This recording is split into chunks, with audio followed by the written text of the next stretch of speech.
Assalamualaikum warahmatullahi wabarakatuh. Innal hamdalillah nahmaduhu wa nasta'inuhu wa nastahdihi wa nastaghfiruhu wa na'udzu billahi min shururi anfusina wa min sayyiati a'malina. Man yahdihillahu fala mudilla lahu wa man yudlil fala hadiya lahu. Asyhadu an la ilaha illallah wahdahu la syarika lahu wa asyhadu anna sayyidana Muhammadan 'abduhu wa rasuluh. Allahumma salli wa sallim wa barik ala sayyidina Muhammadin al-fatihi lima ughliqa wal khatimi lima sabaqa nasirul haqqi bil haqq wal hadi ila siratikal mustaqim. Sallallahu alaihi wa ala alihi wa ashabihi haqqa qadrihi wa miqdarihi al-'azim. Allahumma nawwir bil kitabi basari wa atliq bihi lisani washrah bihi sadri wasta'mil bihi jasadi bihawlik wa quwwatika fa innahu la hawla wa la quwwata illa bika. Subhanaka la ilma lana illa ma 'allamtana innaka antal alimul hakim. Wa la hawla wa la quwwata illa billahil aliyil azim. Amma ba'du. Alhamdulillah, sambung Minhajus Salam. Kita membahaskan sebelum ni dah banyak kali lah, berkaitan dengan gabungan lah, boleh kita kata gabungan kudrah dan iradah. Tapi kalau kita berhenti, kalau ikut muka surat 4, duduk dekat 1, 2, 3, 4, 5, 6, 7, 8, 9 daripada atas. 9 daripada atas muka surat 4. Kalau yang Jawi, yang Rumi tu muka surat 6, masuk sifat Allah yang ke-8. Dan yang ke-8 tu pula kita dah separuh dah. Tapi sebenarnya walaupun begitu, sebenarnya kita membahaskan tentang kudrah juga, sebab dia berkait rapat. Dia sebenarnya 3 perkara yang berkait rapat, iaitu kudrah, iradah, ilmu. Tiga sifat Allah ni dia kena, walaupun kita baca sifat yang lain, dia kena ambil juga sifat kudrah. Sebab bila nak, mestilah buat kan. Mana kita tahu Allah nak tu iradah. Mana kita tahu Allah tu nak? Sebab Allah buat. Mana kita tahu Allah buat? Tu dah ada. Kalau tak ada, macam mana kita tahu Allah tu nak kan? Jadi nak tak nak kena bahas berkaitan dengan kudrah, iaitu kekuasaan atau kekuatan Allah buat tu. Sebab kita tahu Allah hendak, kita tahu Allah ada iradah, kita tahu Allah berkehendak apabila ianya dah ada. Kalau ianya tak ada, macam mana kita? Tak ada lagi, macam mana kita nak tahu Allah tu nak? Jadi bila kita tahu Allah nak melalui perkara yang dah ada, yang ada, mana ada tu kudrah. Sebab nak ada kena kudrah, kena kuat, baru boleh buat, kena ada kekuasaan. Jadi nak tak nak. Lepas tu pula bila dah buat, bukan boleh main buat aja, mesti kena ada ilmu. Kena masuk 3 benda pusing. Walaupun kita bahas kudrah baru ni, iradah kita dah masuk, tak lama lagi kita akan masuk ilmu. Sama juga, sebenarnya kita akan bahas benda yang sama, 3 sifat ni. Dia berbeza dengan berbeza dengan sifat yang lain. Contohnya baqa dengan wahdaniyah, dia beza. Jadi kita bahas satu-satulah. Tapi yang kudrah, iradah, ilmu, 3 ni dia sebenarnya satu. Dia semua berkait. Jadi nak tak nak, walaupun kita bahas begitu, sebenarnya kita bahas berkaitan dengan 3 perkara jugalah. Kita baru separuh berkaitan dengan iradah. Kita tak boleh teruskan lagi kepada sifat ke-9 yang seterusnya, ilmu. Kerana kudrah dan iradah ni belum habis lagi menjawab soalan yang ada dalam kepala. Kalau setakat nak kita baca, memang dah selesai dah. Cuma soalan-soalan yang dalam kepala tu, adakah terjawab semuanya? Soalan apa? Yang mana bila kita kata kehendak Allah itu sempurna, Allah nak tu sempurna. Apa maksud Allah nak tu sempurna? Allah nak tu tidak terkait dengan apa-apa lah. Bukan kerana gini maka Allah nak gini. Tidak. Bila Allah nak tu nak yang sempurna. Malah bila kita masuk perkara-perkara yang sensitif sikit, syurga neraka kan sensitif sikit. Bila seorang itu Allah nak dia masuk dalam neraka, maka dia masuk neraka. Walaupun atas dunia tu dia buat apa sekalipun. Sebab Allah nak dia masuk neraka kan. Kalau Allah nak dia masuk dalam syurga, dia akan masuk syurga. Walaupun dia buat jahat sekalipun.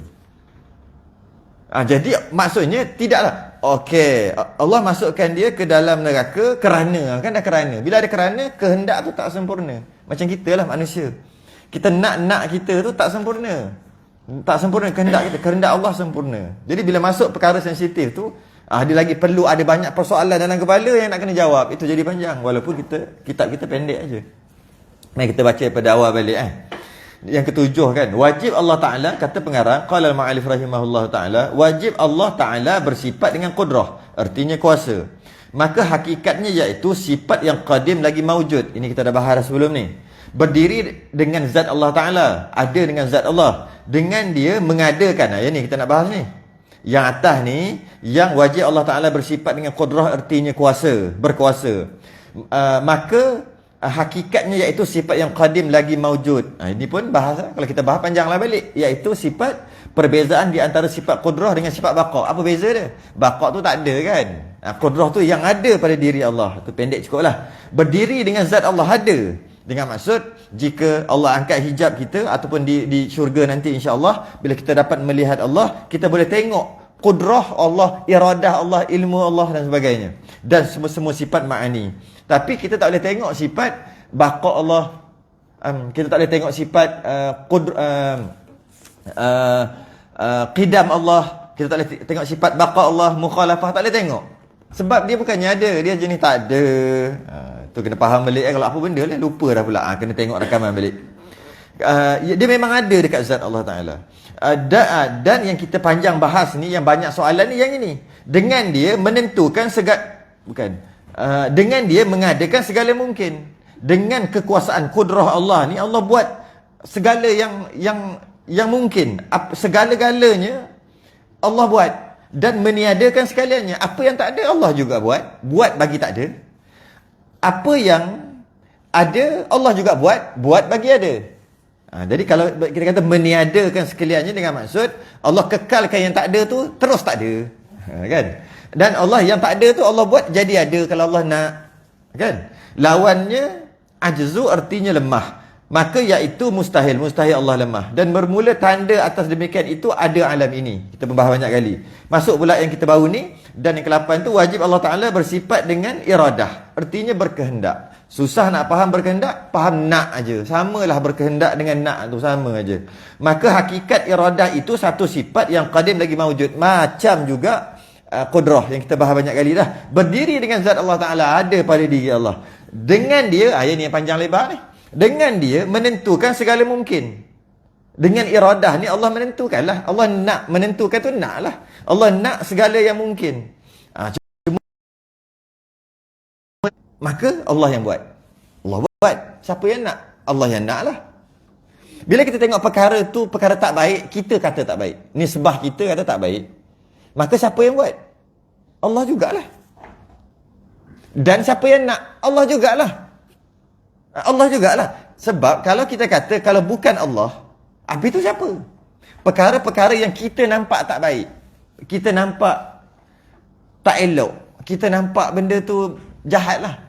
Benda zalim ke, benda jahat, benda kekufuran ke. Siapa yang nak? Kalau kita kata je, setan nak, habis tu, maknanya bukan Allah nak. Kat situ, gagal dah kita dalam memahami tu. Siapa nak? Setan yang nak jadi gini ni. Bukan Allah nak? Bukan. Maknanya dalam dunia ni ada apa yang berlaku, ada yang Allah tak nak jadi juga. Rosak sifat. Sifat iradah tu rosak. Jadi kenapa kita nak bahas panjang? Kerana kita nak memelihara, takut rosak sifat. Kita faham secara rosak. Kita faham secara rosak sifat Allah. Okey, bila terjadi perkara tu, yang kita nampak benda tu tak elok. Benda tu kufur, maksiat, sebagainya tak elok kita nampak. Kita nampak tak elok. Tadi nak, yang ni pula buat. Siapa yang buat? Oh bukan, ini bukan dia sendiri buat. Bukan Allah buat.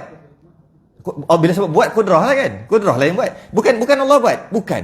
Sudah. Maknanya perkara yang berlaku ada yang Allah tak buat. Habis tu siapa buat? Kat situ jadi rosak sifat tu. Tu yang kita cerita panjang ni. Kerana kita bimbang, takut kita telah merosakkan. Kita faham secara rosak. Dan kita kata Allah Maha Berkuasa. Tiba-tiba kita kata bukan semua Allah buat, ada yang Allah tak buat. Tu kita kata tu. Kita kata Allah Maha Iradah, berkehendak. Tapi dalam masa yang sama kita kata ada yang Allah tak nak, jadi juga. Sebab dia kata setan yang nak, sebab tu jadi. Ataupun diri dia yang buat jahat, diri dia yang nak. Maka bila diri dia yang nak, maka diri dia lah yang nak atau diri dia. Bukan Allah nak. Tidak. Takkan Allah nak suruh dia buat perkara jahat. Takkan Allah yang takdirkan dia buat perkara jahat. Oh, maknanya bukan Allah nak lah. Bukan. Siapa nak? Diri dia sendiri. Loh, maknanya apa yang berlaku dalam dunia ni ada yang bukan Allah nak jadi juga. Oh, tak kena tak. Itu bukan Tuhan. Dia tak faham maksud Tuhan. Tuhan ni apa yang dia nak semua jadi dan dia buat semua perkara. Bila sebut semua, semua. Bukan semua kecuali tak ada. Bila sebut semua, semua. Bila sebut semua daripada dulu sampai sekarang tak kira. Cakaplah apa pun dah nama semua, semua. Tapi takkan perkara jahat. Itulah, jawablah soalan tu. Takkan perkara jahat pun Allah yang nak dia jadi. Dalam masa yang sama Allah larang buat kan. Melalui Nabi Allah kata Allah larang buat perkara-perkara jahat. Itu kita tahu daripada Nabi. Allah larang buat perkara-perkara ni. Dan terjadinya perkara itu Allah yang nak. Dan Allah yang buat. Okey, jadi pening kan dia kata pening. Habis tu, okey, tak apalah pening. Kita tanya balik. Habis tu siapa yang nak? Yang jahat tu yang kata pening tadi tu. Kalau tu takkanlah Allah larang, lepas tu Allah sendiri yang takdirkan ataupun nak ianya terjadi dan Allah sendiri yang buat dengan kekuasaannya ia terjadi. Sedangkan Allah larang buat. Betul lah. Betul dah logik kita. Cuma tanya je balik, mesti tak boleh jawab. Habis tu kalau bukan Allah nak, siapa nak? Kalau bukan Allah yang buat, siapa yang buat? Bila dia kata siapa buat, orang itu adalah Tuhan. Dia kata je siapa? Setan lah. Mana dia kata setan tu Tuhan? Sebab setan boleh buat apa yang Allah tak nak pun dia boleh buat. Mana dia sama kuat, setan yang sama kuat dengan Tuhan. Macam mana nak cakap? Jadi dia, itu yang kita perlu selesaikan. Kita perlu selesaikan soalan-soalan setan. Itu soalan setan sebenarnya. Orang dulu salafus soleh dia tak fikir pun bab ni. Sebab dia tak ada dalam kepala dia benda-benda mengarut macam ni. Soalan-soalan yang perlu yang dia tanya Allah. Kenapa? Kerana mereka beriman dengan surah Al-Anbiya ayat 23, la yus'alu amma yaf'alu wa hum yus'alun. Jangan kau tanya apa yang Allah buat kenapa. Kerana kamu yang akan kena tanya nanti. Jangan sibuk nak tanya Allah. Habis tu macam mana? Serah orang dulu. Itu dia panggil zaman salafus salih. Lepas pada tu makin lama 300, 400 tahun, 500 tahun, sekarang dah 1444 dah makin banyak, makin jahanam dah. Apa yang jahanam? Pemikiran. Bertanya-tanya. Jadi bila bertanya, nak kata salah tak salah juga sebab tanya dia tu niat baik. Dia nak faham. Maka kena jawab. Orang dulu tak ada pembahas sampai dalam-dalam macam ni. Semua daripada Allah, semua Allah. Allah Maha berkuasa, kuasa sungguh. Semua Allah buat. Begitu aja. Macam iman. Sami'na wa ata'na. Dengar, beriman orang dulu. Kita macam-macam. Sebab kita ada logik kita ada sains yang baru, teknologi kita yang sekarang ni. Yang sangatlah hebat kita punya. kita ada pikiran yang kita buat jadi hebat. Kita terasa kita tu hebat tu. Betul, kita tanya, kenapa? Kenapa? Kita tanya. Banyak bertanya. Jadi, nak kata salah tak boleh sebab nak macam mana? Dah ada dalam kepala. Nak kena jawab juga. Maka itulah jawapan dia. Kadang-kadang jawapan dia jawapan dia dengan soalan. Itu yang sebut tadi. Apakah jawapan Allah bagi tahu dekat Rasulnya supaya sampaikan jangan buat perkara ini. Satu kita tahu melalui Rasul lah. Sebab kita tak terima wahyu. Okay. Kemudian Allah pun dan dalam masa yang sama Rasul yang sama bagi tahu. Allah Maha berkehendak, apa yang berlaku semua Allah nak. Sebab tu je jadi. Apa yang Allah tak nak takkan jadi. Hanya Allah yang Allah nak je jadi. Dan Rasul yang sama juga bagi tahu bila jadi tu maknanya Allah yang buat dengan kekuasaan dia. Dia nak dan dia berkuasa. Semua perkara, tak ada yang terkecuali. Kemudian kita tengok pun terjadi perkara yang Allah kata jangan buat melalui Rasul, tapi jadi juga. Tapi kalau dah jadi macam mana? Itu adalah Allah yang nak dan dengan kekuasaan Allah juga yang jadi. Manusia tu sebagai dia panggil mazhar. Macam bayang-bayang aja. Nanti kita cerita bab tu. Jadi, habis tu macam mana? Kan pelik kan? Jawapan dia dengan soalan juga. Kalau bukan Allah yang nak ianya terjadi, yang kita kata benda tak elok, benda maksiat, yang maksiat tu pun kita dapat tahu daripada Nabi. Kalau Nabi tak bagi tahu kata ini maksiat, kita tak tahu juga itu maksiat.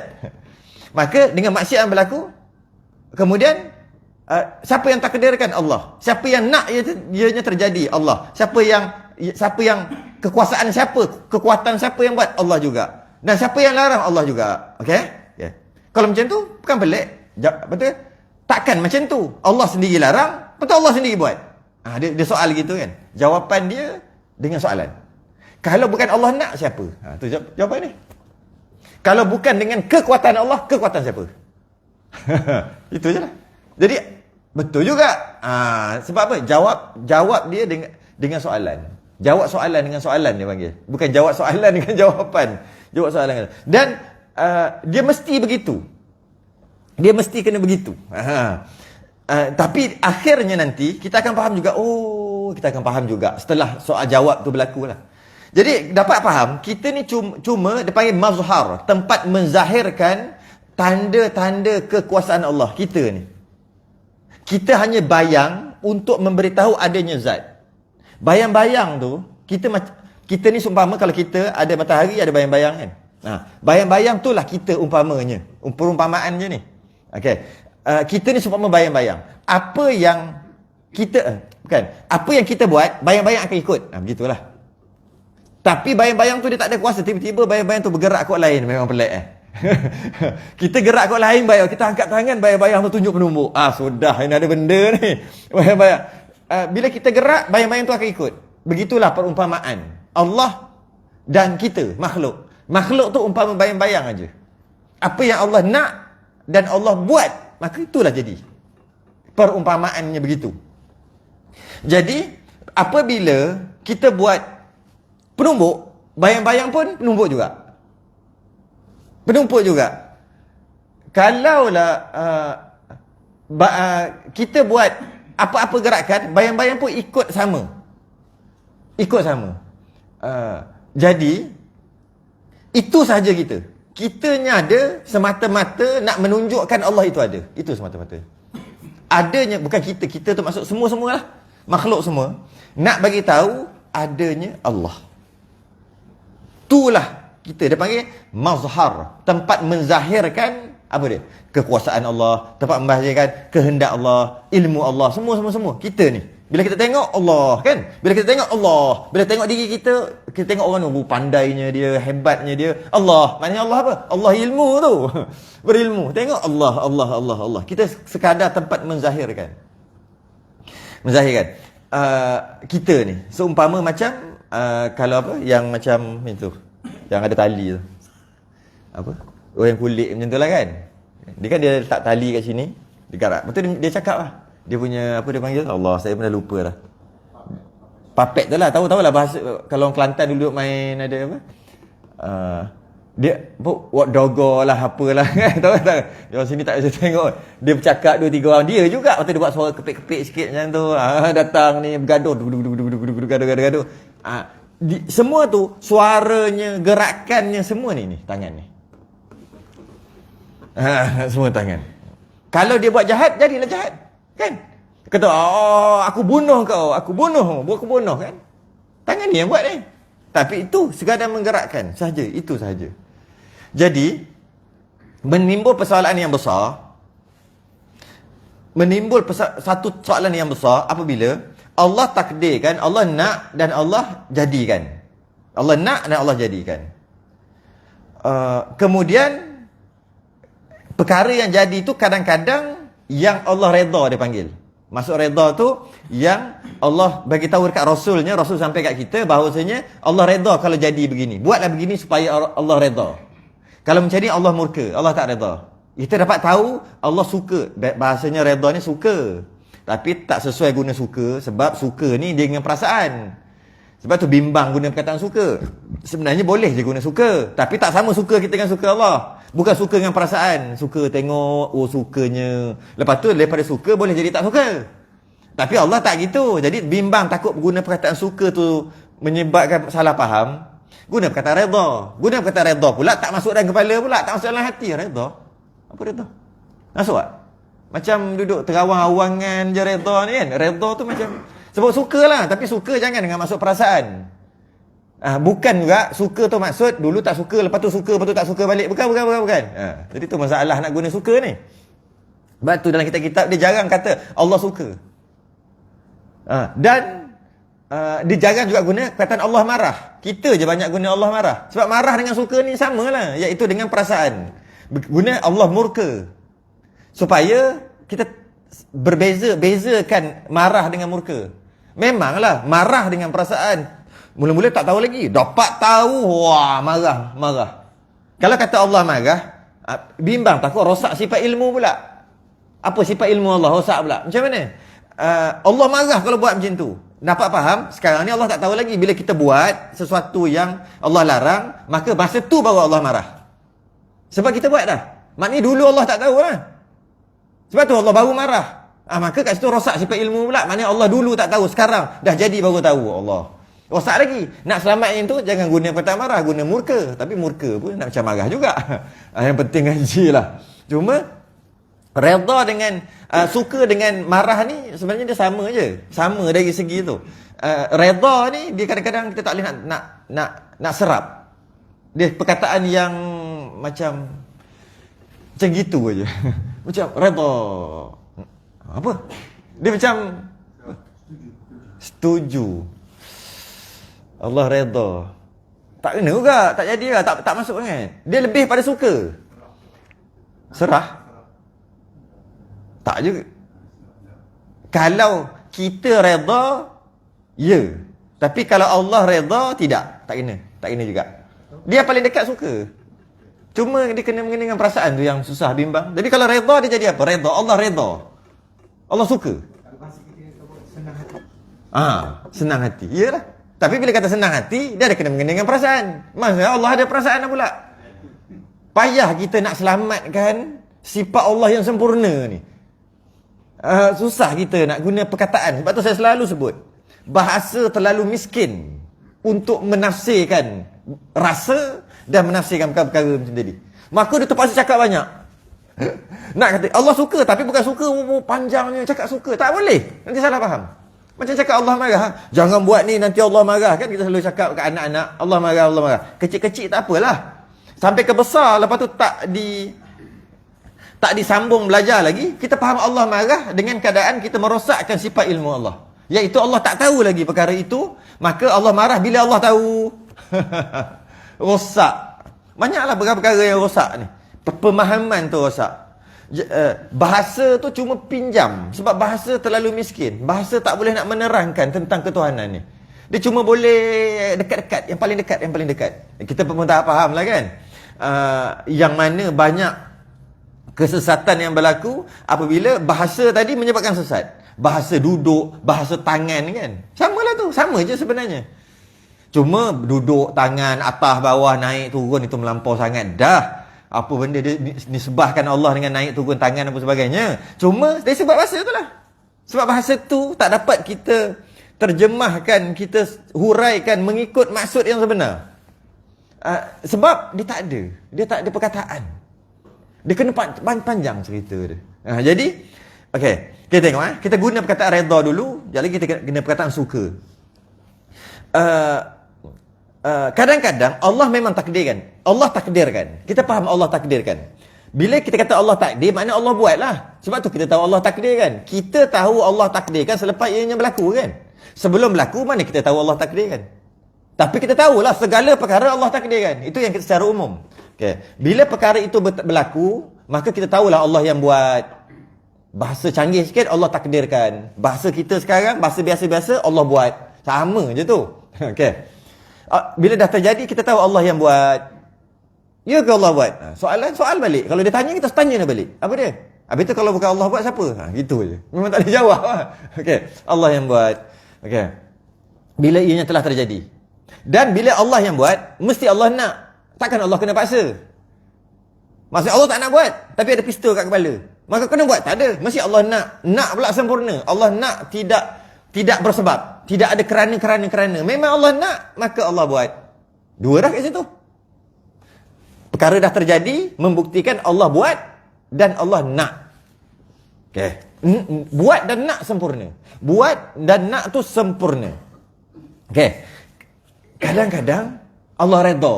Tu. Allah redha. Nak cakap ni. Kadang-kadang Allah suka. Kadang-kadang Allah suruh. Suruh lah. Kadang-kadang Allah suruh perkara itu yang terjadi itu. Kalau baik semayang, itulah. Bila terjadi semayang, benda baik, terjadi benda semayang, maknanya lepas terjadi dah sembahyang itu, maka Allah lah yang buat. Takkan kita kata kita buat? La haula wala quwata illa billah, kan? Tidak ada daya nak tolak maksiat, tidak ada kekuatan nak buat ibadah melainkan Allah, kan? Bila hayya 'alas salah, itu sebab tu kita tak ulang balik. Hayya 'alas salah, hayya 'alal falah. Kita tak ulang balik. Kita kata la haula wala quwata illa billah. Sedangkan Allahu akbar, Allahu akbar kita ulang balik. Asyhadu an la ilaha illallah kita semua ulang balik. Tapi hayya 'alas salah kita tak ulang. Sebab apa? La haula wala quwata illa. Aku tak boleh semayang kalau bukan kerana Allah yang semayangkan tu. Allah yang gerakkan dan sebagainya. Jadi bila ibadah tu iaitu kita ambil contoh sembahyang, maka bila terjadinya sembahyang, tahulah kita Allah yang buat. Maksud buat tu Allah yang buat lah. Allah yang cipta. Allah dengan kekuasaan Allah yang jadi tu. Okay. Dan dalam masa yang sama, kita tahu juga Allah yang nak. Sebab dah jadi. Ke kita nak? Kalau kita fikir kita nak dan kita buat, itu kita boleh jadi belagak tu. Itu kita boleh cakap kat orang, kita buat tu. Memang dari segi sebutan boleh kata memanglah kita yang sembahyang. Kita boleh cakap, itu pun yang kita bahas sebelum ni tu. Wa ma ramaita idh ramaita walakinnallaha rama. Bukanlah kamu membaling ketika kamu membaling, hakikatnya Allah lah yang membaling. Walaupun Allah yang membaling hakikatnya, tapi Allah sebut dulu wa ma ramaita idh ramaita. Bukan kamu membaling ketika kamu membaling. Maknanya Allah bagi kredit juga. Kamu membaling. Kita juga baling. Tapi walakinnallaha rama. Hakikatnya Allah yang baling. Jadi dipaham di situ, walaupun semua daripada Allah, Allah nisbahkan apa yang kita buat tu kita juga. Maknanya ada dua benda lah. Satu luar, satu dalam. Luar kita buat. Dalam hakikat Allah buat. Kenapa macam tu? Allah sendiri yang kata. Wa ma ramaita idh ramaita. Bukan kamu membaling ketika kamu membaling. Ya, bukan kamu membaling ketika kamu membaling. Kamu membaling, kita baling. Allah nisbah kat kita. Jadi kita boleh nisbah kat diri kita lah. Aku semayang, aku puasa, boleh lah. Tapi walakinnallah, tu hakikat. Walakinnallaha rama. Allah yang membaling hakikatnya. Jadi ketika semayang, kita boleh kata kita semayang. Malah niat kita usalli pun saja aku semayang. Bukan Allah semayang. Tapi hakikatnya Allah. Jadi bila perkara itu berlaku, iaitu baik, maka kita dah dapat tahu Allah yang nak perkara itu terjadi tanpa ada kerana tak kerana, sebab tak ada. Memang Allah nak. Kalau nak tambah lagi sejak azali, biar dulu bab sejak azali tu. Dan Allah yang nak ianya terjadi, dan ianya terjadi sebab Allah nak, pasti terjadi. Allah nak bila ianya terjadi, Allah nak pada berapa hari bulan sekian-sekian terjadi, maka ianya terjadi. Maka jadilah. Bila terjadi benda baik tadi, yang nisbah kita benda baik, kita yang benda baik, kita kata baik, sembahyang tu baik. Mana kita tahu? Rasul kata sembahyang tu baik. Rasul dapat mana? Wahyu. Okey. Jadi benda baik. Maka hakikatnya Allah yang buat. Kita boleh kata kita buat, tapi hakikatnya Allah yang buat. Tu kalau benda tu benda baik. Okey, masuk pula tadi. Allah suka tak? Ataupun redha tak? Redha lah. Mana tahu Allah redha? Allah suruh. Mana tahu Allah suruh? Nabi bagi tahu. Mana tahu Nabi tahu daripada mana? Dapat wahyu. Yang itu selesai, kita seronok tak? Selesai tak yang tu? Selesai kan? Bila masuk benda yang jahat, yang maksiat ni, yang tak selesai ni, yang baik tu selesai, kita boleh terima. Kita boleh terima yang itu. Allah yang takdirkan, Allah yang gerakkan, Allah kekuasaan Allah segala-galanya, Allah yang nak dengan sempurna, dan Allah yang suruh. Dan kita buat tu pun Allah juga yang sebenarnya. Semua senang terima. Tapi kadang-kadang kalau perkara itu perkara yang maksiat, yang kita nampak perkara itu, kita tak boleh nak letak. Kenapa? Okey, mari kita tengok. Dia ada 4 perkara. Kadang-kadang Allah nak. Iradah tu Allah nak. Dan bila Allah nak, Allah buat. Qudrah, kuat, kekuatan, kekuasaan. Dan Allah suruh. Suruh tu melalui Rasul. Rasul bagi tahu. Dan Allah redha. Rasul pun bagi tahu Allah redha. Apa dia? Contohnya. Iman berimannya Abu Bakar As-Siddiq. Abu Bakar As-Siddiq, Sayyidina Abu Bakar As-Siddiq, dia beriman. Ketika dia beriman. Siapa nak, dia beriman. Allah nak. Bila nak, Allah nak semua jadi, Siapa yang, dengan kuasa siapa yang buat Abu Bakar beriman? Allah juga. Okay. Dan Allah suruh tak beriman? Suruh melalui Rasul lah. Rasul yang bagi tahu. Kalau kita tak dapat tahu, Rasul je yang boleh bagi tahu. Siapa Allah suruh tak? Macam mana nak tahu Allah suruh ke tidak? Rasul bagi tahu tak? Rasul bagi tahu untuk suruh beriman. Kena dah semua tu. Allah redha ke tak? Allah suka ke tak? Ya, Allah redha. Siapa bagi tahu? Rasul juga bagi tahu. Maka cantik dah. Satu. Yang ini kebanyakan orang boleh terima. Yang kedua, kadang-kadang Allah tak nak. Allah tak nak. Maksud tak nak tu, Allah tak nak ianya terjadilah. Allah tak nak. Allah tak nak. Dan Allah tak suruh. Allah tak nak dan Allah tak suruh. Allah tak nak ianya terjadi dan Allah tak suruh. Kenapa dua ni? Allah tak nak ianya terjadi, maknanya ianya tidak terjadi. Kita nampak ianya tidak terjadi, maknanya Allah tak nak lah. Dan Allah tidak suruh. Macam mana tahu Allah suruh ke tak? Rasul. Okay. Allah tak nak ianya terjadi sebab kita nampak ianya tak terjadi. Maka Allah tak nak lah. Okay. Dan suruhannya pula melalui Rasul. Rasul pun tak bagi buat. Sebab dia kata Allah tak bagi buat. Allah tak suruh. Allah larang. Apa ni? Kafirnya Sayyidina Abu Bakar. Kafirnya Sayyidina Abu Bakar, pertama, sebab Allah tak nak ianya terjadi. Sebab tu tak jadi. Kalau Allah nak mesti jadi kan? Yang kedua, Allah suruh. Allah larang lah maksudnya. Allah larang untuk kafir. Gitulah. Ataupun Allah suruh untuk tidak kafir. Pening sikit. Allah larang lah. Allah larang. Bila Allah larang, sebab tu Sayyidina Abu Bakar tak kafir. Sebab Allah larang. Larang dapat daripada Nabi. Larang dapat tahu daripada Nabi.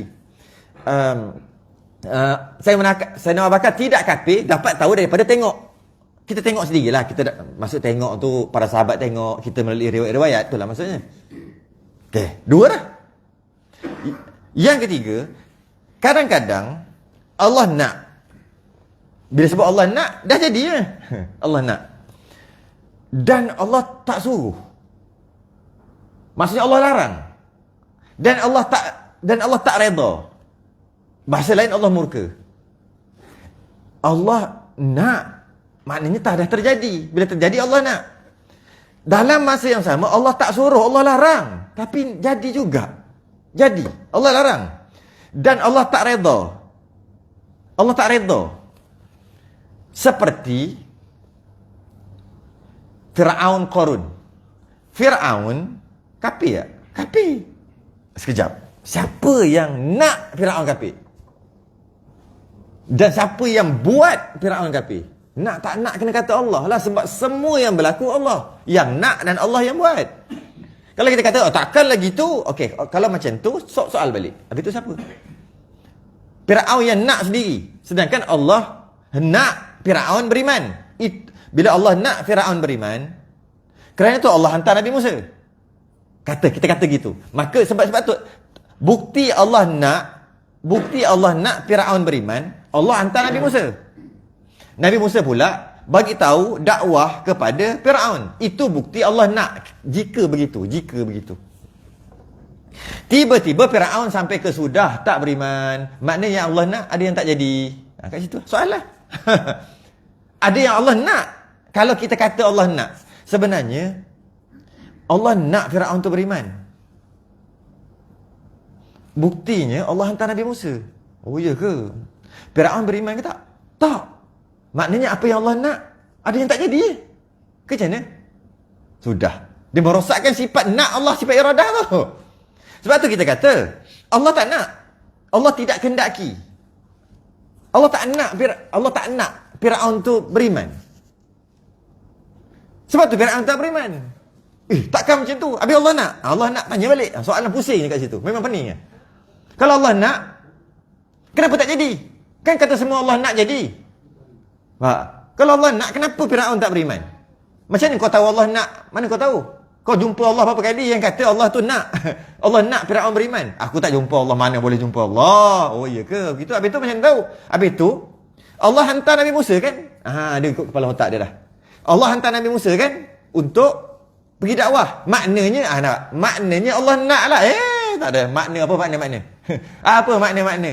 Boleh tahu makna Allah nak, Allah ni pula. Dia sendiri fikir, dia kata bukti Allah itu nak adalah Allah hantar Nabi Musa. Itu kita. Buktinya Buktinya, kita nak perkara sesuatu berlaku, kita hantar. Tu bukti kita nak, itu kita. Allah tak gitu. Sebab bila kita nak, kita hantarlah sesuatu, kita buatlah. Kita usahalah ke arah itu bila kita nak. Itu kita. Allah tak gitu. Kita terikat. Jadi, kalaulah Allah nak Fir'aun beriman, kita kata gitu, bukti yang kita kata Allah nak daripada Nabi Musa pergi dakwah, susah payah. Okey. Last sekali Firaun tetap tidak beriman, kita dah tahu. Maka apa yang Allah nak tak jadi, maka rosaklah sifat nak Allah. Nak canggih sikit, maka rosaklah sifat iradah Allah. Dia kadang perkataan canggih je lebih, tak faham. Sebab tu saya selalu sebut gitu. Nak gitu. Rosaklah sifat iradah Allah. Kata Allah maha sempurna, maha tu, maha ni, maha tu. Tapi dalam masa yang sama, kita merosakkan sifat nak Allah tu. Dan kita semua tahu, kalau kita cakap tak cerita pasal ni, tiba-tiba je kita. Kalau Allah kehendak, semua terjadi. Ya, Allah maha berkuasa, Allah maha berkehendak. Apa yang Allah nak, semua terjadi. Dalam masa yang sama, dia kata apa yang Allah nak tak jadi juga bila cerita pasal Firaun tadi. Jadi maknanya yang ketiga tadi, kadang-kadang Allah nak Firaun, kadang-kadang terjadi Allah nak, tapi Allah tak suruh. Allah larang. Mana tahu Allah larang? Nabi yang bagi tahu. Dan Allah tak redha. Mana tahu Allah tak redha? Nabi yang bagi tahu. Tapi hakikatnya Allah nak ianya terjadi, iaitu kafirnya Qarun, kafirnya Firaun, ataupun tidak berimannya orang-orang yang tidak beriman. Orang yang kafir, yang dah matilah. Yang hidup kita tak boleh kata gitu lagi. Mudah-mudahan dia beriman nanti sebelum mati. Yang dah mati. Yang dah mati tu, orang kafir-kafir yang dah mati ni. Orang kafir yang dah mati, siapa yang baru mati tu? Ratu Elizabeth II. Ada dua tak ada? Ada kan? Dah meninggal kan? Dia tak masuk Islam kan? Lepas tu orang cakap dia keturunan Nabi. Pelik-pelik lah. Baru sampai. Dia kata, ya betul. Tapi ada orang kata dia keturunan Nabi. Dah 2 kali saya dengar. Rasa sebelum ni dengar sekali. Bila tah? Ni dengar sekali lagi. Tak tahulah macam ni dia kaji. Kecoh balik dah. Malah aku baca. Jadi sekarang ni, dia meninggal. Dah mati dah. Dalam keadaan dia tidak beriman. Siapa yang nak? Dia lah nak. Dia nak, bukan. Habis tu siapa yang nak? Kalau kita kata Allah nak, habis tu dalam masa yang sama kan Allah, mestilah Allah suruh dakwah. Kalau Firaun pun Allah suruh dakwah, berdakwah supaya beriman, takkanlah Allah nak dia tak beriman. Nampak tak? Nampak tak hamba kat situ? Hamba kat situ, Allah nak, tapi Allah je tahu. Allah je tahu, Allah nak perkara itu, iaitu kafirnya seseorang itu. Kafirnya seseorang itu, Allah nak. Ianya kafir. Lepas kafir, Allah nak humban ke dalam neraka lah. Itulah natijah dia. Allah nak. Tapi kita tak tahu yang Allah nak tu. Kita tahu baru sekarang sebab dia mati. Baru mati, baru tahu. Sebab selagi tak mati, tak boleh kata lagi. Mungkin dia orang Islam pun kan. Jadi, Allah nak sampai mati dia kafir. Tapi, dalam masa yang sama, Allah tak suruh dia kafir kan? Tak. Maksud Allah larang dia kafir. Kena masuk Islam. Dalam masa yang sama, Allah tak redha dia kalau kafir. Begitu lah. Ish. Macam mana tu kan? Itulah apa dia panggil? Kesempurnaan sifat Allah. Dia tidak terkait. Bila nak suruh untuk jadi maksudnya dia nak dan dia suruh. Dia suruh tu untuk supaya terjadinya perkara itu sebab dia nak. Itu masih lagi berkait, masih lagi lemah. Dia nak tapi dia suruh lain. Hebat. Itu baru sempurna. Tak terkait dengan apa-apa. Apa benda lah. Engkau nak benda tu jadi. Lepas tu engkau tak suruh pun dia buat. Contoh lah. Engkau nak dia jadi tapi engkau tak suruh. Apa mana boleh kalau engkau nak dia terjadi. Engkau suruh lah. Nampak ada berkait. Sebab tu kita lemah. Tapi Allah tidak. Allah nak perkara itu terjadi, iaitu kekufuran orang yang kafir dan nak humban dalam neraka. Tak ada sebab. Tapi dalam masa yang sama, Allah tak redha kalau dia kafir. Allah tak dan Allah tak suruh dia kafir. Allah suruh Allah suruh dia untuk beriman melalui Rasul. Tapi Allah nak dia kafir. Itu betul-betul. Itu yang kata mutakabbir, kan? Apa mutakabbir? Mutakabbir. Apa yang boleh kata apa kan? Guna perkataan-perkataan nanti. Macam something kan, ingat dulu kan? Mutakabbir yang apa benda? Tak kira benda lah. Macam tadi. Tak macam tadi. Tak. Kau kita tengok, dah lah dia nak orang tu kafir. Lepas tu, dalam masa yang sama, dia pesan dekat Rasul, dia suruh bagi tahu dekat orang tu jangan kafir.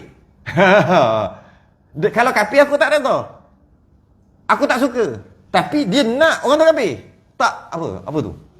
Handalan apa orang panggil? Memang tak kira apa. Tu baru Tuhan. Sungguh dia tak kira apa. Dia tak ada. Yang ketiga, Allah nak ianya terjadi, buktinya dia telah terjadi. Dan Allah dengan kekuasaan Allah yang buat perkara itu, buktinya dah terjadi. Dalam masa yang sama, Allah tak suruh untuk dia, malah Allah larang untuk dia kafir. Dan Allah tak redha. Itulah dia Firaun, Qarun dan orang buat maksiat. Sama juga maksiat. Sama juga. Telah berlakunya maksiat. Okey. Siapa yang buat maksiat tu? Ni kita pegangan tau. Ini bukan cerita sebut kat mulut. Saya kena sebut awal-awal, takut nanti kan tak sempat sebut, bahaya juga. Saya sebut awal, sekejap lagi saya sebut ni. Maksiat.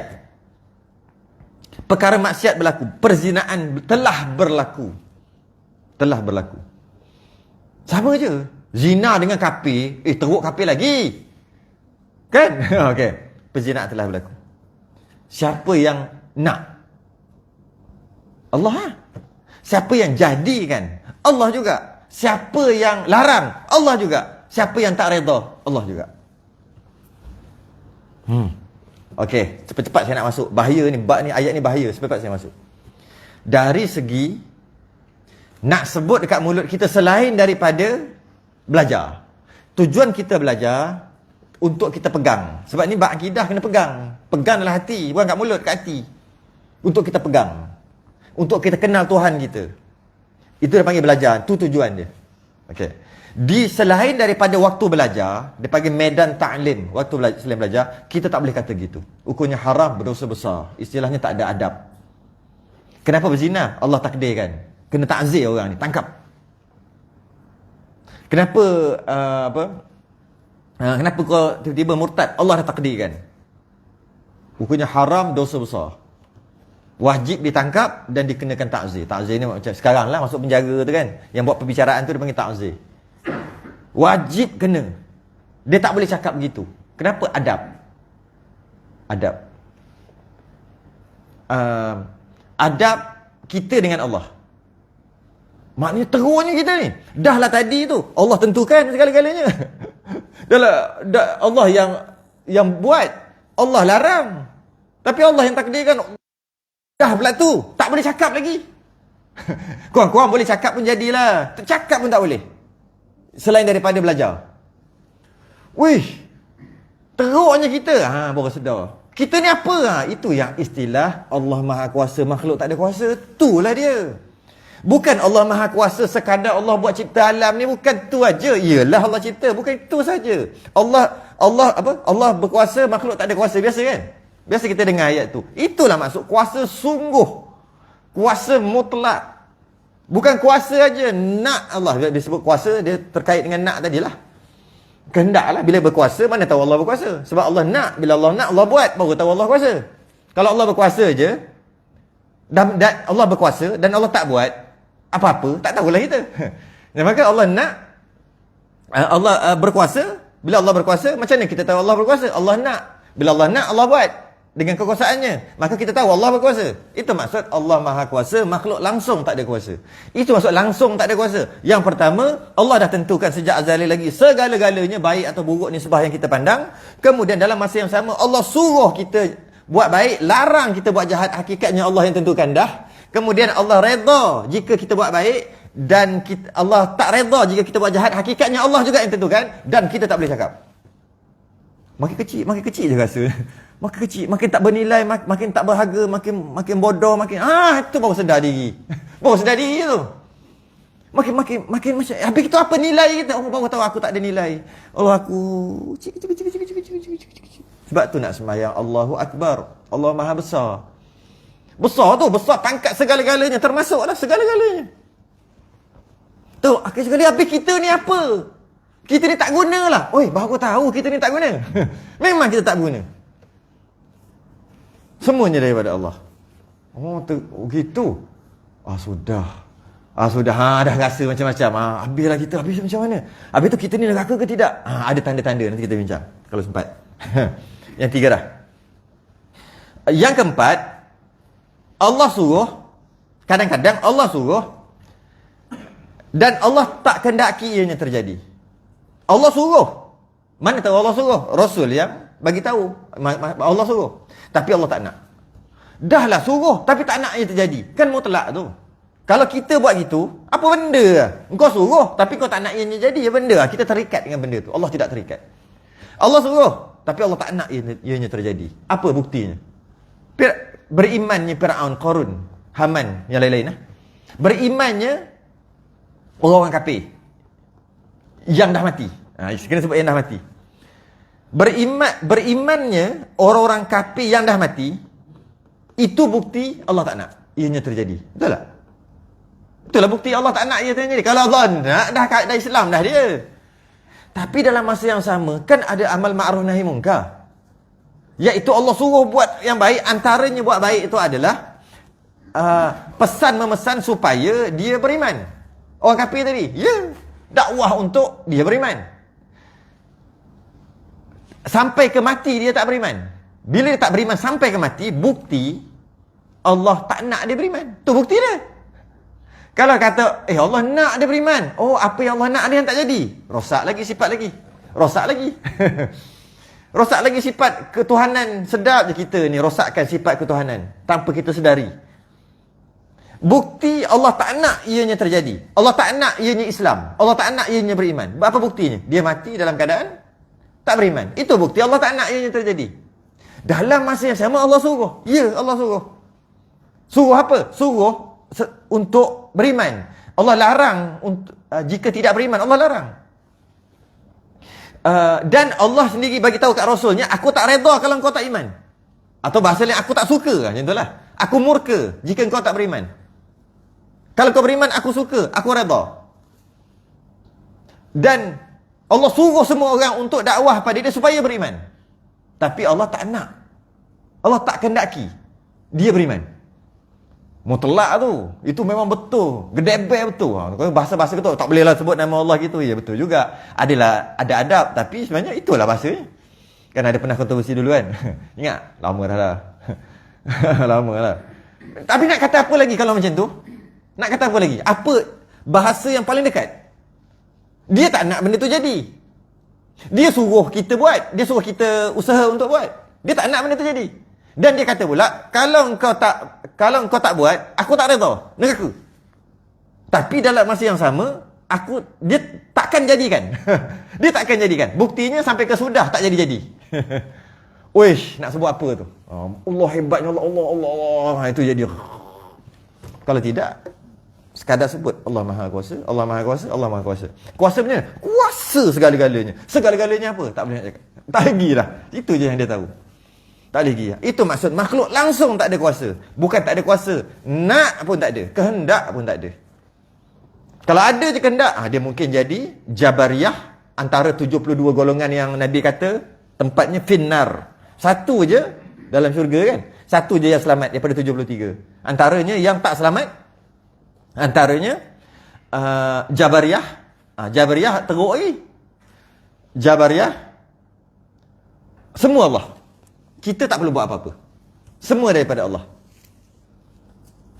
Qadariyah, Allah dah bagi kita kekuatan, kekuasaan, panca indera semua. Tapi Allah tak peduli dah lepas pada tu. Kau buat, nanti Allah cek. Rosak ilmu Allah kat situ. Tapi tahu ada orang macam tu. Ahli sunnah duduk tengah-tengah. Atas dunia, kita kena kata dan kita kena buat. Begitulah macam Qadariyah lah. Iaitu kita buat kita. Tapi hakikatnya dalam masa yang sama, Allah. Sebab tu ada ulama kata gabungan di antara Qadariyah dengan Jabariyah. Tengah-tengah tu Ahli Sunnah wal Jamaah. Kalau dia mengaji rodak tiga kali ni, rodak ni kehendak Allah Taala ada bukan satu rahsia pada Allah Taala hendak ni. Jadi kita sekadar untuk mengaji hakikat Allah Taala, kenapa Allah Taala hakikat kembali pada Allah Taala. Okay, soalan saya, skrip ni maksudnya sekali yang Allah Taala atau Al-Quran atau Nabi atau ni adalah supaya manusia berusaha ke arah tu. Manusia tak boleh tahu kehadapan itu. Maksudnya kehendak Allah Taala yang tahu. Okey. Maksudnya kita usaha tu itu merupakan satu rahsia pada Allah Taala pada kita sendiri. Yang kita tahu bila sampai peringkat kemuncak tu, kita akan tahu ini Allah Taala. Itu adakah itu yang sebenarnya? Boleh juga. Guna perkataan rahsia. Itu guna perkataan rahsia kan. Perkataan rahsia sebagai key dia. Habis tu kita macam mana? Buat dah kata Allah macam mana? Tapi tu kita tak tahu kan. Saya guna perkataan tu. Kita tak tahu benda yang akan datang. Yang tadi kita pegang semua daripada Allah. Tapi kita tak tahu apa akan datang. Yang siapa ni guna tadi perkataan rahsia. Dia canggih sikit lah bahasa dia. Sama je. Semua tu adalah rahsia daripada Allah. Kenapa saya tak guna perkataan-perkataan tu? Sebab saya nak bagi semudah mungkin bahasa yang kita guna hari-hari. Tapi kalau guna perkataan rahsia, dia rasa macam bolehlah juga. Memang betul pun itu rahsia. Soalan sekarang, kita sebagai makhluk biasa, maksudnya kita tak boleh tertakluk sangat pada sifat Allah Ta'ala. Jangan terlalu fikir dengan sifat Allah Ta'ala. Cuma sekadar kita mengetahui bahawa setiap gerakan itu semua datang dari Allah Ta'ala. Supaya kita berusaha ke arah yang baik. Okey, gini. Yang sebab tu saya banyak cakap banyak kali. Yang kita dok bahas ni pegang, bukan hidup. Bukan hidup dengan dia. Bukan hidup. Boleh tak kita hidup dengan perkara tadi? Kita nak keluar, Allah yang langkahkan aku, Allah yang buat, Allah yang nak. Boleh tak? Tak boleh. Keluar ajak lagi dah lupa dah. Masa makan aku makan. Ini yang kita cerita ni pegang. Maksudnya kalau kita korek dalam hati, itulah tu dia. Tapi masa kita beramal, langsung tak ada perkara ni. Tak percaya? Keluar ajak lagi. Ada terasa Allah yang langkah. Tak ada langsung. Itu bab hidup. Ini yang saya nak cerita ni kalau sempat. Itu bab kita dalam kita menjalani kehidupan. Ketika kita menjalani kehidupan, kita tak akan ingat semua daripada Allah. Kalau ingat, dia tu wali dah tu. Maksudnya setiap saat. Kadang-kadang, bila kita ingat, boom, accident. Maksudnya baru ingat kejap. Kejap aja, lepas tu marah balik. Kau tak reti pakai signal. Signal tu, tek tu untuk tahu kiri kanan. Kau tak reti pakai ke? Oh, marah balik. Tadi kata semua daripada Allah. Kita takkan boleh 24 jam. Kecuali para wali, awliya Allah. Yang 24 jam sentiasa Allah yang buat, Allah yang gerakkan, Allah. Kita hilang, keluar je lagi hilang. Hilang dah. Kalau ada, relax kita. Semua relax, tenang. Dom kena langgar. Allah yang nak. Tak ada. Itu baru kita. Buat kalau kena ke anak. Tak ada dah, sibuk nak pergi hospital. Hilang dah Allah kat situ. Bukan bermakna kita tidak beriman. Tidak. Nak tahu kita beriman ke tidak? Beriman ni kan dalam. Korek siapa yang jadikan jadi ni? Allah. Tapi kau buat lain. Itu masalah lain. Nak kita hidup di atas dunia ni, Allah jadikan kita lupa. Kita ni manusia kan? Manusia. Nasia tu lupa. Kita makhluk yang pelupa. Jadi Allah jadikan kita lupa. Lupa tu, perkara itu. Sebab perkara ini, dia kena usaha itu ingat. Tak boleh. Kita sentiasa ingat, ini adalah Allah yang nak dan Allah yang buat. Tak boleh. Kejap lagi je. Wallahu a'lam, dah hilang dah Allah kat situ. Ini pegang. Jadi, bila kita nak beramal, ataupun kita nak hidup macam biasa. Hidup macam biasa. Dan kita sedaya upaya untuk ingat Allah. Itu maksud ingat Allah. Ingat Allah. Cuma nak ingat Allah sedaya upaya tak boleh. Boleh? Subhanallah, ingat Allah. Tak boleh juga. Jadi biasa jadi sesuatu baru boleh ingat kan? Jadi benda-benda yang baik, Allah dapat rezeki. Nampak teringat. Masa tu akan keluar akidah kita. Ini daripada Allah, Allah yang nak. Lepas tu belanja hilang balik. Itulah guna dia. Akidah kita kat hati tu. Bila jadi sesuatu, bom jadi benda buruk pula. Allah tu naik benda tu, akidah tu naik. Lepas tu hilang balik. Saya ada kenal seorang. Dia kena masuk penjara, kena lock up. Dia kena lock up 7 hari. Atas perkara yang dia tak buat lah. Dia dituduh. Dia cikgu. Dia tuduh oleh anak murid dia. Lepas tu kena tangkap 7 hari. Polis kan torture kan. Ni kisah benar ni. Polis torture lah. Mula-mula 3 hari tak bagi apa? Tak bagi cakap dengan siapa-siapa dulu kan. Dia biar dulu. 3 hari cakap dengan dinding tu, tak cakap dengan orang. Dia jadi gitu. Lepas tu torture. Takkanlah budak-budak menipu cikgu. Budak-budak tak menipu umur 7, 8, 9 tahun. Yang dituduh tu. Pandai kat budak tu menipu kan. Tapi bukti memang tak ada lah. Kalau ada bukti dah lama ke dalam dah. Yang 7 hari yang ketika reman ni. Masa tu dia baru lepas habis belajar akidah ni lah. Masa dululah. Daripada baru habis. Dia kata keluar muka ustaz. Kata sudah. Keluar bukan muka, maksudnya keluar apa yang dia belajar tu. Keluar akidah tu. Pening polis tu. Awak ni relax aja. Nampak ajas ni. Tapi cara cakap macam ustaz. Akidah tu keluar. Saya terima ni qada dan qadar daripada Allah. Keluar time tu. Bila jadi tu keluar. Panjangan cerita ni. Dia keluar. Lepas tu, lepas keluar 2-3 hari, hilang dah. Kalau dia dengar ni, mesti dia gelak. Hilang dah Allah tu. Masa tu keluar, dialah yang menyelamatkan. Mengaku ajalah, mengaku kita boleh kurangkan hukuman. Mengaku biasalah boleh kan. Kadang-kadang dia buat gempak, suara-suara kuat. Terkejut. Allah terus keluar. Akidah tu keluar. Masa tu je guna. Sebab kita orang biasa, kita akan lupa. Jadi, kata-kata, kita tak perlu fikirkan. Ya, betul. Kita tak perlu fikirkan. Ini untuk kita pegang saja. Kita tak perlu fikirkan. Malah, bukan tak perlu fikirkan. Memang tak fikir pun. Nak fikir pun tak boleh. Sekarang boleh fikir. Jangan lagi tak boleh fikir dah. Dia lupa. Cuma ini untuk pegangan saja. Habis tu, boleh tak kita agak? Boleh tak kita agak? Kita ni belah mana? Kita ni belah Allah takdirkan kita apa? Agak. Boleh? Agak kan lah. Dengan apa yang berlaku. Apa yang berlaku? Sempat ke nak baca satu hadis? Panjangnya. Kita boleh agak. Hadis yang kita baca sebelum ni, kalau ingat lagi, tak lama pun, minggu lepas bila baru. Dalam satu keadaan, Allah dah takdirkan dia ahli neraka. Tapi dia beramal dengan ahli syurga. Sehingga seumpama dia dan neraka tu satu zirak, sejengkal, sehasta gitu aja. Dekatlah dia nak masuk syurga. Tapi Allah takdirkan dia neraka. Maka dia akan bertukar buat amalan ahli neraka. Lepas tu dia mati masuk neraka. Begitu juga Allah takdirkan dia syurga. Dia beramal dengan amalan orang ahli neraka. Jahat aja. Tapi sampai neraka dan dengan dia sejengkal aja. Sedangkan Allah takdirkan dia syurga ni. Sampai tu maksudnya kalau kita tengok tak ada harapan neraka dah. Macam tu lah kan. Sehingga sampai waktu itu Allah tukar. Dia akan berubah. Dan dia akan beramal dengan amalan ahli syurga. Lepas tu dia mati. Maka dia masuk syurga. Dia masuk syurga. Apa nak sebut tadi? Bahawasanya kita boleh tengok melalui amalan tadi. Kita boleh tengok beberapa perkara. Pertama, kita yang boleh tengok ni akhir hayat kita itu antara tanda aja. Itu antara tanda Allah dah takdirkan kita ke mana. Akhir hayat sebelum mati. Ini hujah dia. Bukan masa tengah hidup sekarang, bukan masa tengah-tengah ni, tidak. Baik macam mana kita sekalipun, tengok ujung. Kalau kita berterusan baik sehingga ke hujung, sampai habis, maka itu tanda. Tanda kita Allah nak berkebaikan untuk kita, syurga dan sebagainya. Ujung.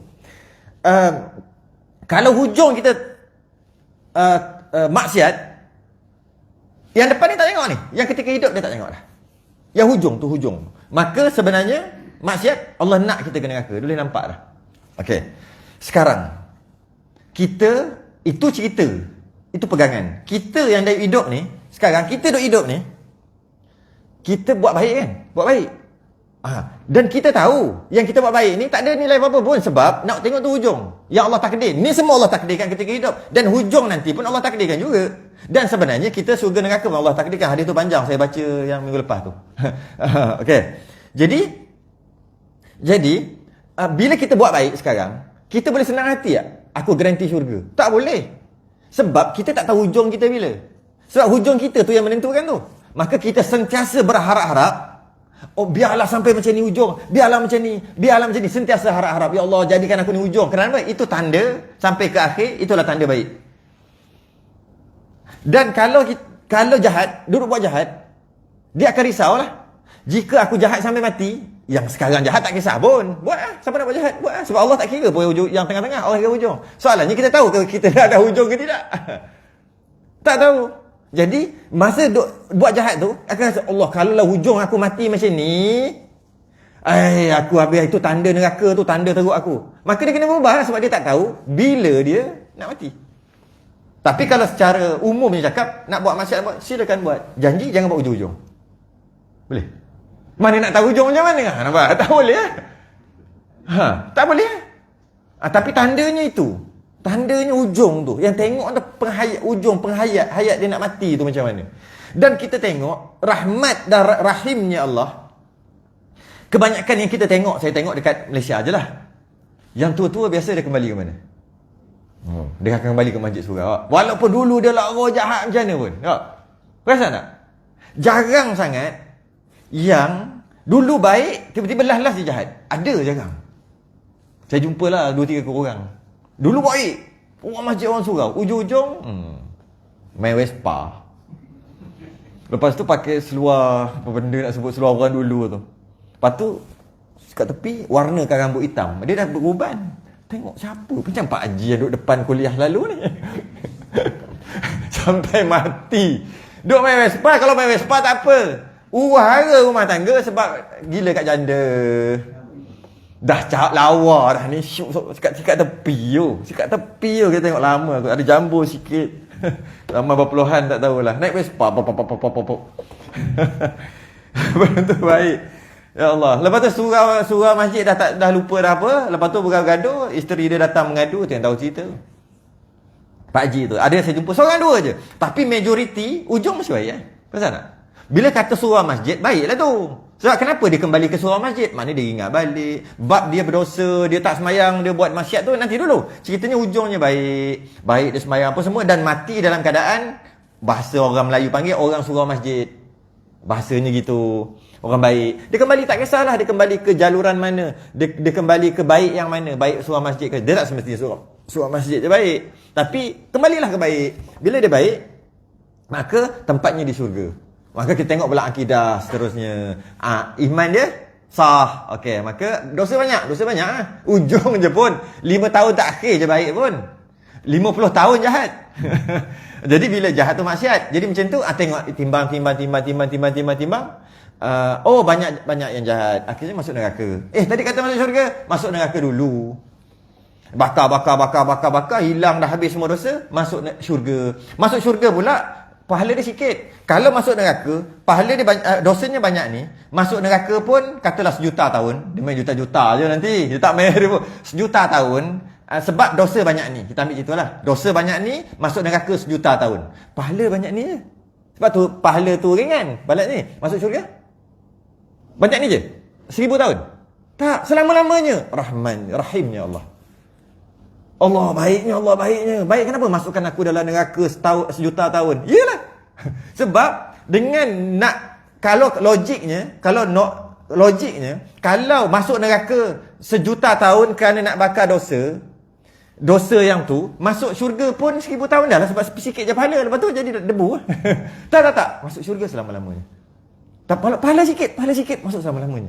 Habis dosa banyak. Masuk neraka sekadar dosa itu sahaja. Allah baiknya Allah. Sampaikan Allah masukkan ke dalam neraka pun baik. Ya. Jadi bahas dia panjang lagi. Dah pukul apa dah? Saya ada kelas satu lagi ni. Indra Mahkota 15.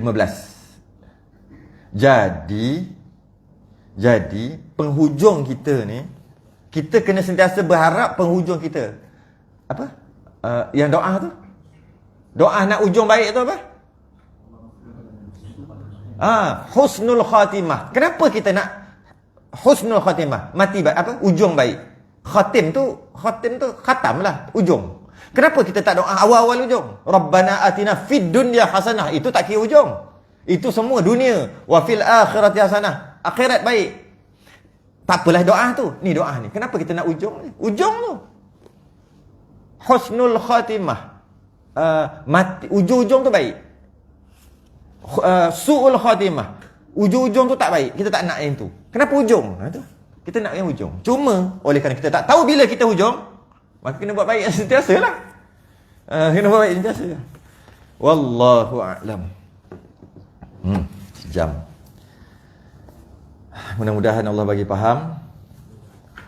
Sama akan datang. Kita sudah ingin tasbih kafar.